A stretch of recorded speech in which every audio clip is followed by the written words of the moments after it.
இந்த தொகுப்பு ஆன்மீகத்தில் இருக்கவங்களுக்கும் பக்தி மார்க்கத்தில் செல்லணும்னு நினைக்கிறவங்களுக்கும் கண்டிப்பாக ஒரு விடையாக இருக்குங்கிறது நம்மளோட நம்பிக்கை. சரி, இப்போ நம்ம என்ன பேச இருக்கோம், அது என்ன உபயோகமானது அப்படின்னு பார்த்தோன்னா, எப்பவுமே மரண தருவாயிலாவது இறைவனின் நாமத்தை நினைத்து விடுங்கள், இறைவனை நினைத்து விடுங்கள், அது போதும், நாம் செய்த பாவமெல்லாம் போயிடும் அப்படின்ட்டு நம்ம பெரியவங்க சொல்ல கேட்டிருப்போம். கடைசி நொடியிலனாச்சு இறைவனை நினையேண்டா அப்படின்னு சொல்லியிருப்பாங்க. அவங்க ஆத்திகனாகட்டும் நாத்திகனாகட்டும் எந்த நம்பிக்கையுமே இல்லாதவங்களாகட்டும் எப்படிப்பட்டவங்களா இருக்கட்டும், எப்படியுமே உனக்கு மேலே ஒரு சக்தி இருக்கு, அதனால செய்ய முடியாத ஒரு விஷயம் உன் உயிரை காப்பாற்றிக்கிறது, அந்த உயிரை காப்பாற்றுறதையும் சரி, அந்த உடல்ல இருந்து அந்த உயிரை விடுவிக்கிறதும் சரி, ஏதோ ஒரு ஆற்றலினால் தான் முடியும். அந்த ஆற்றலுக்கு பெயர், அந்த சக்திக்கு பெயர் தான் நான் இறைவன் என்று சொல்கின்றேன் அப்படின்னு நம்ம பெரியவங்க ரொம்ப தெளிவா சொல்லி வச்சிருக்காங்க. அப்ப வாழும் போது நீ எந்த நொடியில் இறைவனை நினைக்காவிட்டாலும் சரி, மரண தருவாயில் மரணத்தின் இறுதி நொடியிலாவது இறைவனை நினைத்து விடுங்கள் அப்படின்னு சொல்றாங்க இல்லையா? உங்களால் அந்த இறுதி நொடியில நினைத்து விட முடியுமா? இது நிறைய பேத்துக்குள்ள இருக்கு. வாழ்ற காலம் ஃபுல்லா அக்கிரமம் பண்றது, அநியாயம் பண்றது, போற வரவங்களுக்கெல்லாம் பாவம் செய்யறது. அவங்க கிட்ட கேட்டா கடைசி காலத்துல ராமா கோவிந்தா சிவா அப்படின்ட்டு போயிடலாம், அப்ப எனக்கு எந்த பிரச்சனையுமே இருக்காது, நான் செய்த பாவங்களை தொலைத்து விடுவேன் அப்படின்னு சொல்லுவாங்க. பேச்சுக்கு நல்லா இருக்கும், நல்லா நினைச்சுக்குங்க. இப்ப நம்ம ஒரு போட்டிக்காக தயார் செய்யறோம். அப்ப ஆரம்பத்துல இருந்து தொடர்ந்து பயிற்சி பண்றவங்களுக்கே கூட கடைசி நொடியில பிசங்கிரும். இப்ப ஆரம்பத்துல இருந்து பாவமா செஞ்சுக்கிட்டு கடைசி ஒரு நொடியில இறைவனை நினைத்து விடலாம்னா அது சாத்தியமான்னு யோசிச்சு பாருங்க. எப்பவுமே இதுக்கு என்ன பண்ணணும்னா, ஆரம்ப காலகட்டத்திலிருந்து நம்மோட நினைவுகள் நம்மோட எண்ணங்கள் இறைவனுடன் கலந்திருக்க வேண்டும். எவ்வளவு பெரிய சித்தர்களாக இருந்தாலும் சரி, எவ்வளவு பெரிய ஞானிகளாக இருந்தாலும் சரி, வாழும் காலமெல்லாம் இறைவனை நினைத்து கொண்டிருப்பவர்களுக்கு கூட இறுதி நொடி பிசகி விடுகிறது சில சமயங்களில்.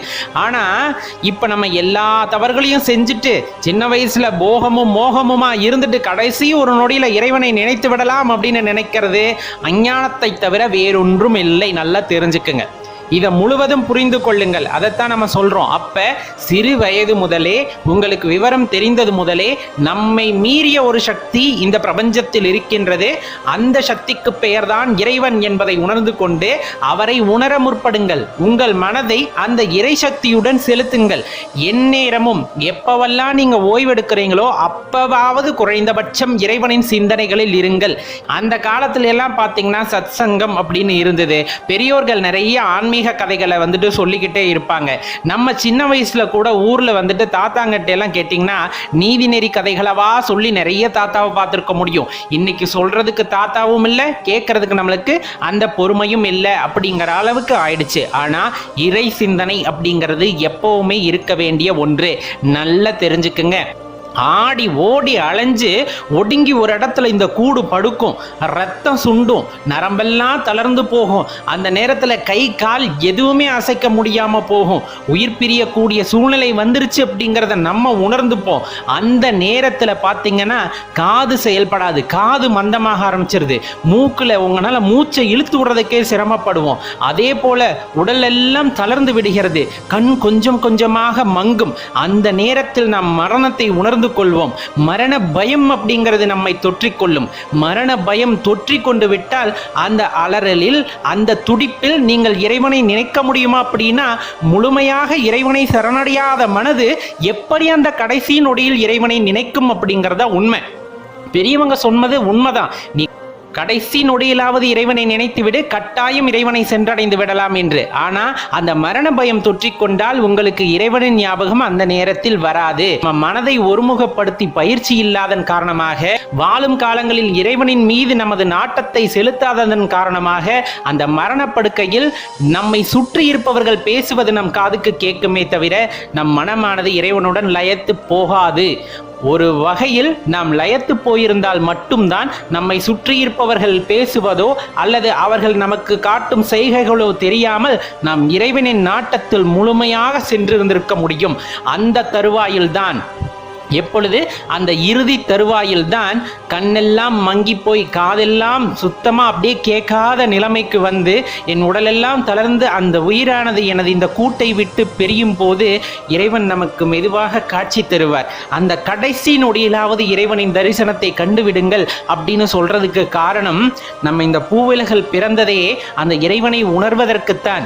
நாம் தான் இறைவன் என்ற அந்த கோட்பாடை உணர்வதற்காகத்தான். ஆனால் அஞ்ஞானத்தில் மாட்டிக்கொண்டு அதை எதையும் உணராமல் தவிர்த்துவிட்டு நான் என்ற அகந்தையை பிடித்து கொண்டு நாம் அழிந்து விடுவதுதான் இறைவன் உணராமல் போவதற்கு காரணம். இறுதி நொடியில் இறுதியான சந்தர்ப்பத்தை இறைவன் நல்கிறார். எல்லாமல் அந்த சர்வேஸ்வரனின் நாமத்தை சொல்லும் பொழுது கண்டிப்பாக அவரது அருள் உங்களுக்கு கிடைக்கும் அப்படிங்கிறதுல எந்த மாற்று கருத்தும் இல்லை.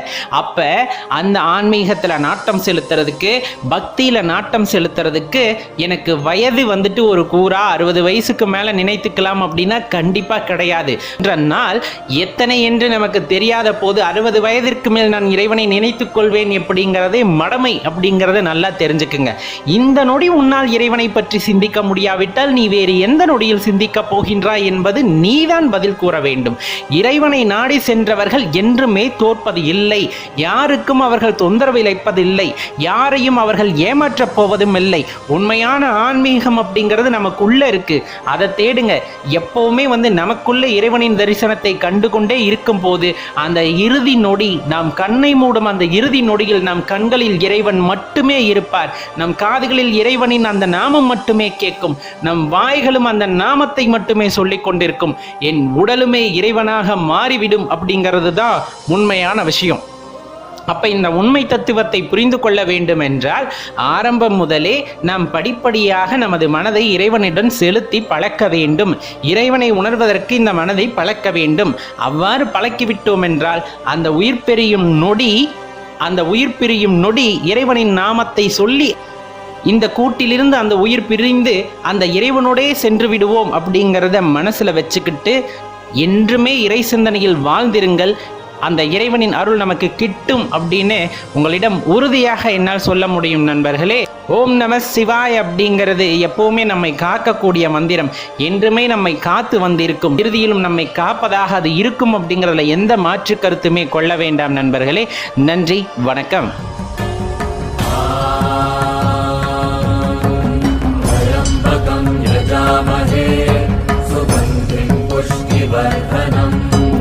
पूर्वारुकमिव बन्धनान् मृत्योर्मुक्षीयमामृतात्